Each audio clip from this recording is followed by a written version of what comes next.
তো আজকে আমি দেখাবো আমার এবছর 2025-এর পূজাবার্ষিকী আনন্দ মেলার।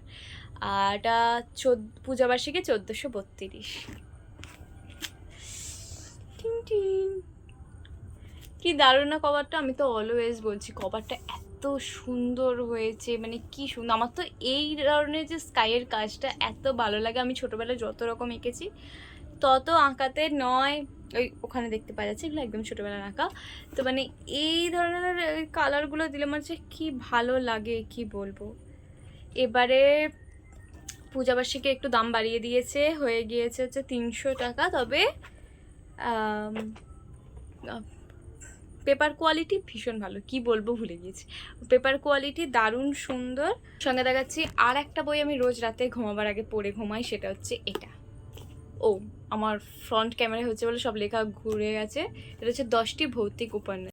এই হচ্ছে দুটো বই, সামনে থেকে একবার দেখে নিন কি সুন্দর দেখতে করেছে। আর বইটার স্মেল, নতুন বইটা যখন এলো এখনও স্মেলটা আছে। আমি তো পড়তে পড়তে বারবার স্মেলটা নিচ্ছি। দামটা হচ্ছে 300 টাকা।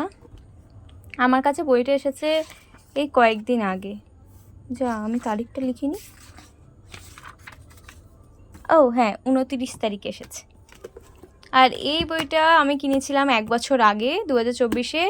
মা কিনে দিয়েছিল আমাকে ডোমজুর বইমেলা থেকে। এটা একটা ভূতের গল্পের বই, বেশ কিছু উপন্যাস রয়েছে এখানে, যার মধ্যে এই মানুষ পিশাচ গল্পটি, যেটা হেমেন্দ্র কুমার রায়ের লেখা, এটা শোনানো হয়েছে গল্পমীরের থেকে। আমি আগে গল্পটা শুনেছিলাম, তারপরে আমি পড়েছি। তবে পড়ার ফিলিংসটা একটু আলাদাই, সত্যি কথা বলতে।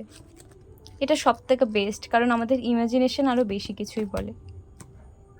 আরও অনেক গল্পের বই, আরও অনেক উপন্যাস, আরও অনেক কিছু নিয়ে আসবো। সেটা দেখার জন্য চ্যানেলটাকে অবশ্যই সাবস্ক্রাইব করে দেবেন। সাবস্ক্রাইব করতে কিন্তু টাকা লাগে না। Thank you.